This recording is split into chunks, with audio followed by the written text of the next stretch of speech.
안녕하세요. 전샘의 기업사랑TV 북예입니다. 오늘은 조이거에 의한 지은 맥켄지 논리학 수업책을 요약해 보았습니다. 이 책은 짧은 시간에 문제를 파악하고 해결점을 제시하는 컨설팅 회사 맥켄지의 5단계 구조화 전략 사업법을 소개하고 있습니다. 이제 북예를 시작하겠습니다. 성패를 가르는 결정적 선택, 안전지대와 빠른 사고에서 벗어나라입니다. 개인이든 기업이든 발전 과정에서 중대한 선택을 할 때가 오는데 이때는 정확한 방향을 선택해야 합니다. 우리는 사고의 안전지대가 주는 속박과 빠른 사고를 요하는 내외의 습관에서 벗어나 이성적으로 사고할 필요가 있습니다. 그래야만 조급함을 버리고 100만 달러짜리 질문에 자신있게 대답하고 이성적 사고로 올바른 판단을 내릴 수 있습니다. 맥켄지식 논리적 사고법, 비즈니스에서도 전략이 필요합니다. 맥켄지는 논리적 사고법이란 한마디로 구조화된 전략적 사고입니다. 구조화된 방법과 수단을, 전략은 문제의 속성과 깊이를 말합니다. 전략적 사고는 전문가 사고와는 반대되는 사고방식으로 과거의 경험을 내려놓고 틀을 뛰어넘는 사고를 통해 중장기적 발전 방향을 모색하는 것입니다. 구조화된 전략적 사고는 후천적으로 습득할 수 있는 사고방식과 업무 방식인데 이 방법을 학습하고 지속적으로 실천하면 스스로를 옥죄는 안전지대를 벗어나 이성적인 시스템에 능하게 되며 빠른 학습과 인지가 가능하여 어려운 문제를 자신감을 가지고 체계적으로 해결할 수 있게 됩니다. 구조화 전략 사고의 핵심, 차원, 프레임워크입니다.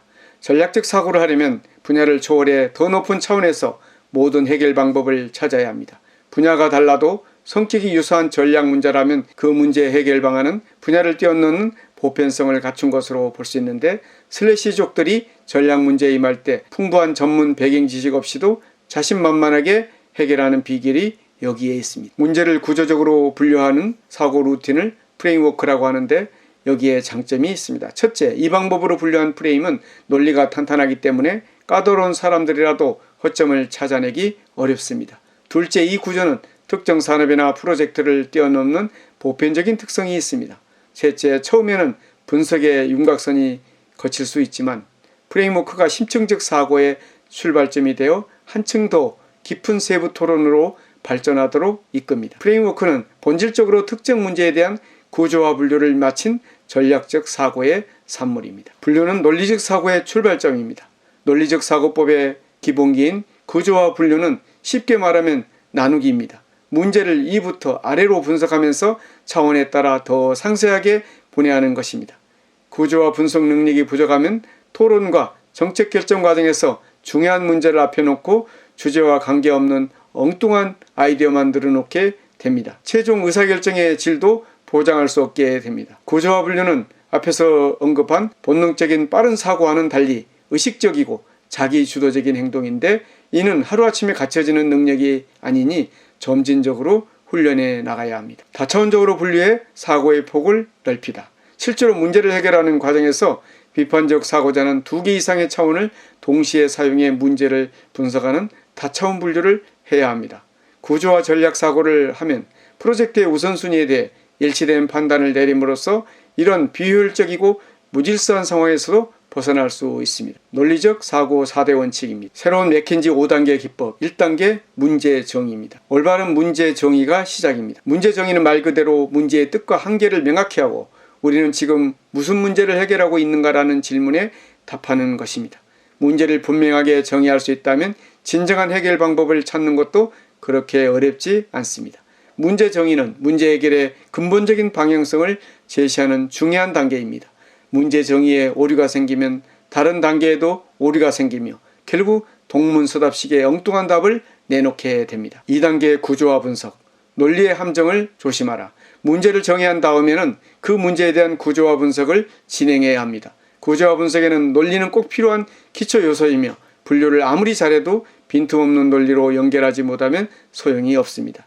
문제 분석의 오류 피하기, 분류에는 매우 중요한 구조화 분석의 기본기입니다. 먼저 4가지 문제 분류의 방법으로 형태가 다른 여러 로직 트리를 형성하고 문제와 잠재적인 해결 방법에 대한 인식을 강화해야 합니다. 그리고 토론 초기에 비판적 사고자는 토론 구조, 로직 트리를 제시하고 기업 경영자는 전문 지식, 실천 경험, 기타 관련 정보를 제시하는데 이슈를 더 깊이 이해하게 되면 프레임 A에 또 다른 인사이트를 제공할 수 있습니다. 3단계 가설 제기, 가설의 기능. 가설 제기 단계에서는 다음 단계인 가설 검증을 위한 표적으로 관련 가설들을 세웁니다. 구조화 분석과 가설 제기는 동시에 발생할 때도 있는데 이는 가설 제기가 구조화 분석을 기반으로 진행되기 때문입니다. 가설 제기가 문제 해결 과정에서 가장 창의적인 필요한 과정이라는 점입니다. 그리고 제기한 가설은 내부 토론에만 이용되며 외부 유출을 금지해야 합니다. 그리고 이 단계에서 생성된 가설은 아직 검증을 거치지 않은 초기 아이디어이므로 상자 밖 사고와 창의성을 이끌어내기 위해서 이 단계에서는 자유롭게 의견을 발표하도록 장려해야 합니다. 4단계 가설 검증. 가설 검증은 초기 가설을 과학적 방법으로 검증하는 단계입니다. 가설 검증을 위해서는 상당히 많은 정보가 필요한데 각종 정보를 수집하는 리서치 작업에는 데스크 리서치와 필드 리서치가 있습니다. 데스크 리서치는 고객의 서면 자료, 인터넷 공공 데이터, 전문 간행물, 각종 업계 보고서와 내부 데이터베이스를 취합하고 정리하여 가설을 지지하거나 부정하는 핵심 관점을 도출하는 방식입니다. 필드 리서치는 실험실이나 도서관 밖 현장에서 객관적인 데이터를 수집하고 엄밀한 논리로 가설의 진위를 검증하는 것을 말하며 구조화 사고를 위해 반드시 갖춰야 할 기본기입니다. 필드 리서치는 인터뷰, 조사, 실험 등 구체적이고 사소한 작업까지도 포함합니다. 5단계 제출입니다. 제출 전 지나친 준비란 없습니다. 대략 프로젝트 전체 과정 중 가장 전략 프로젝트 전체 과정 중 마지막 일주일에 진행되는 솔루션 제출은 그야말로 클라이막스입니다. 프로젝트 팀은 이미 새로운 맥켄지 5단계 기법의 4단계까지 거쳐왔고 특히 가설 제기와 검증을 여러 번 반복해서 진행했습니다. 데이터를 수집하고 통찰한 결과를 다듬어 놓았으나 솔루션은 이미 그림이 나온 상태입니다. 이제 제출 단계의 프로젝트 팀은 모든 성과를 완벽하고 효과적으로 전시해야 합니다. 따라서 상상을 초월하는 주도 면밀한 준비가 필요합니다. 모든 것이 빠르게 변하는 불확실성의 시대. 이제는 관리자와 실무자를 막론하고 모두가 비즈니스에 필요한 전문 지식은 물론이고 경계를 뛰어넘는 크로스오버 능력과 문제 해결력까지 갖춰야 합니다. 오늘 전세계 기업사랑TV 북리뷰를 마치겠습니다. 감사합니다.